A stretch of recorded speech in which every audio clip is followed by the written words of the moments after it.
Hello again, folks. Today we're picking up where we left off. We were right in Nunda, New York, looking right here at Lock 42.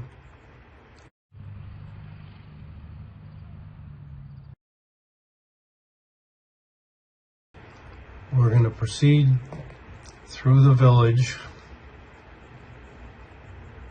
There were two locks, one right about here, another one right about here. Then we're going to travel up to look at the sign which mentions 17 locks. Welcome back to Nunda. We're going to stop here. We'll see a little remains of a lock. Don't know what number it is. We're going to stop behind a church here. The canal ran right behind there. We're going to look at two locks locations, and I am calling them 50 and 51.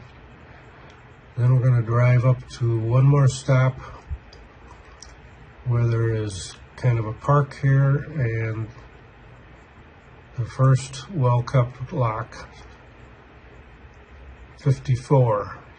Just across this little street is a lock which would probably be 53.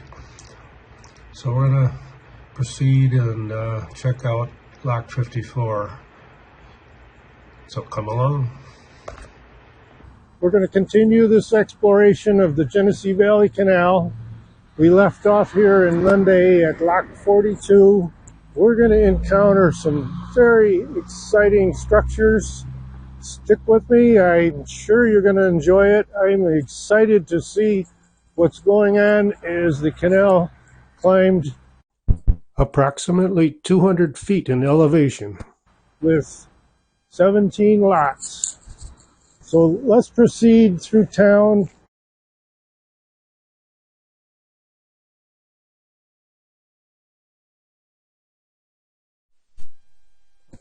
In the town of Nunda, there were two locks beyond the lock 42 right here.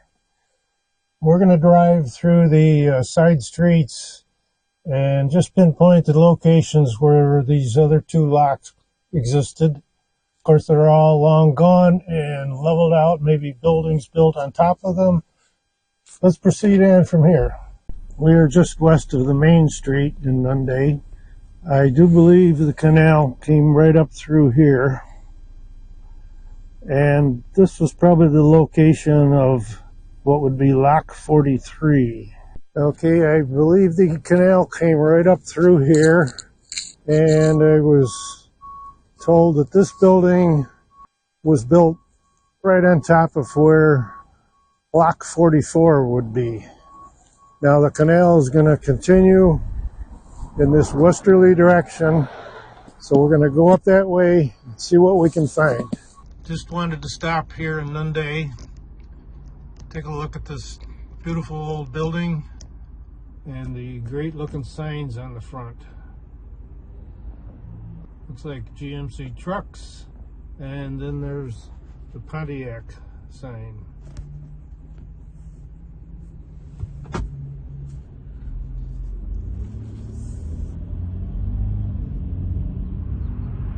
Just leaving the village of Nunda going west, we encounter this sign. It's uphill all the way, so there was 17 locks to carry the canal over this hill. Let's go check out some of those locks.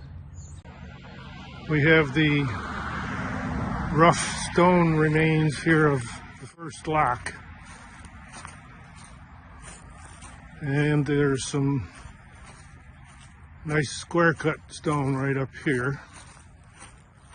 See if we can get over here and look at it.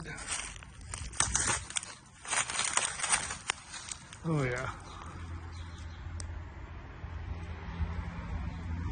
The first of 17 locks. Let's go on farther and see what we find. Just beyond the 17 locks sign.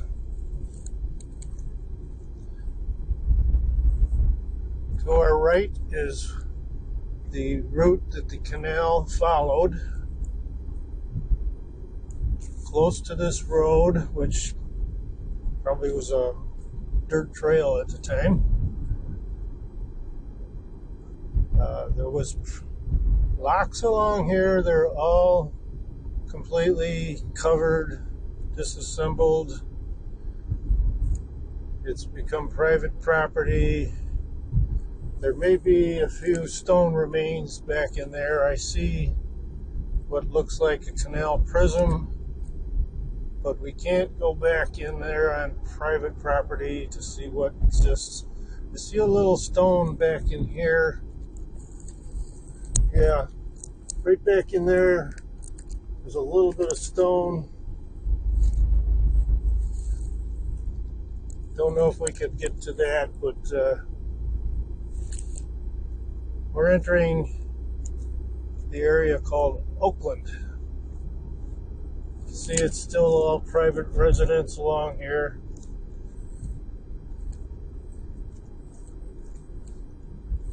Here's a church parking lot. Let's take a stop in here. See what's going on behind it. Okay, we stopped right here behind this church, and definite canal prism going right up through here. Very clear that this was the canal. Nunda's back that way. Not sure how many locks we came through to get to here. I see a little stone feature down that way. Maybe we can take a walk down through there. Let's go over to this ridge on this side and stroll down.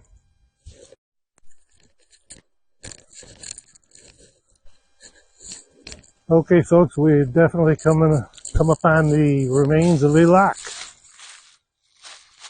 So, just to put this in perspective, we came out of Nunda down that way. We accounted for lock 42. We saw that 43 and 44 right in the town. Going to the west, we're going to see a lock with a placard, and it's lock 54. So somewhere between that and Nunda, we've got 9 locks. This is one of those 9 locks. I don't know what number it would be. Let's take a closer look. It appears to be in pretty fair condition. Look at that. Some of the wall right there caved in. You can see the stone structure behind it, the smooth cut rock in the front. And we're standing out on a rock here that's probably going to be the next one that caves in. There's the eastern end of the lock right down there. And this appears to be probably a 12 to 14 feet deep lock, and runs this way to the west. It's a steady uphill climb. So somewhere between here and the final lock, lock 60, there were 17 locks to climb this hill. So we're going to proceed on from here to see what other locks we can find. I'm not sure what to call it. I'm going to call this lock 50. It's going to be close to that. So we're walking back in the westerly direction, back to the car. Right now we are not sure. It looks like maybe we're walking on the towpath right now. It's a pretty flat, level berm on this side. Of course, there's a berm over there on that side. This was probably the towpath.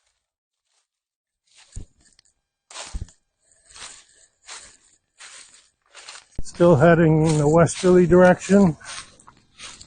We're just behind the church where we parked. It looks to me like there may have been another lock right here. There's a deep, deep crevice and some stone down in there. This was probably another lock, but it appears that all the cut stone was taken away back in the at the end of the Canal era. People would confiscate the flat stone, take it to their homes or their farms, and use it for building other amenities.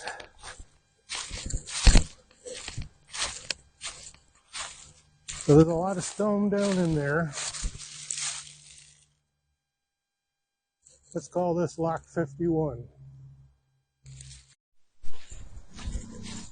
We double back to the church parking lot. We're going to go back to the car and go up the road a little farther. We're passing through Oakland. The canal went right through here, but I believe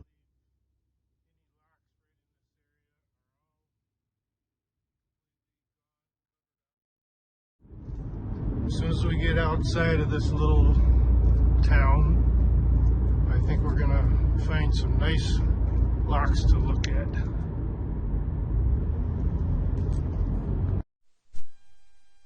We've gone up the road about a quarter mile. We're just at the western end of Oakland. We've stopped here. I see more stone all down in here. This is the remains of yet another lock. I'm going to say probably lock 53.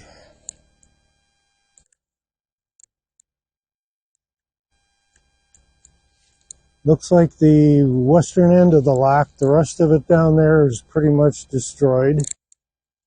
It curves out at this end, so this would be the western gate of this lock.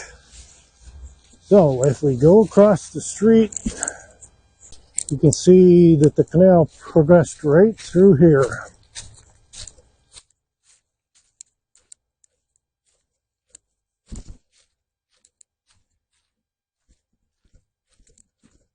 And I'm going to walk down in this nicely trimmed area, and we're going to be looking at Lock 54.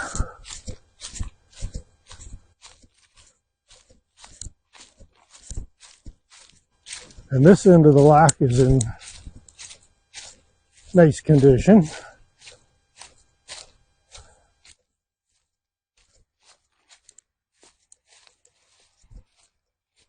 Nice cut stone, nice curved wall here on each side. But as we look up through the center of the lock, it is pretty much collapsed. Right over there is the cutaway for the eastern gate. And as we look up through toward the western gate, you can see that it's pretty much all collapsed. We can go up above, take a look down here.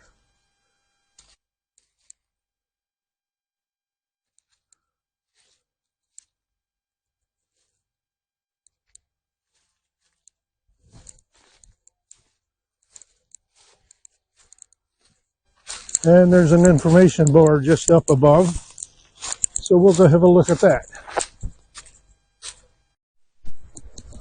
This information board is pretty much darkened with the weather and the fall off of the trees. Let's see if we can make out. It's an 1853 survey map showing the locks and reservoirs here in Oakland. and it shows Lock 54, which is right here. And this area was a reservoir. Above us to the west, we're going to eventually get to Lock 55, 56, 57, 58, 59, and 60. And from there, we're going to go through what's called the deep cut. We'll learn about that later. Little information about the reservoir.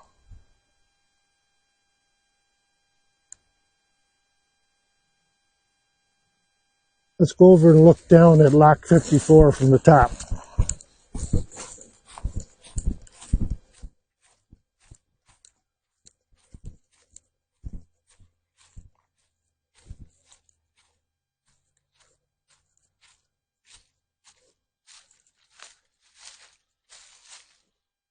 Yeah, it's pretty much all collapsed.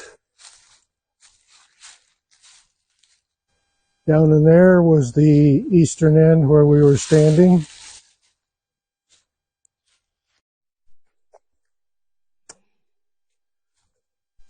I'm going to stroll up here, look at the western end of the lock.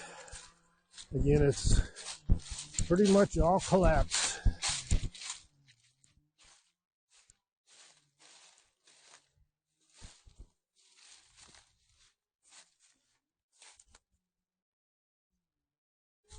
Yep, this is the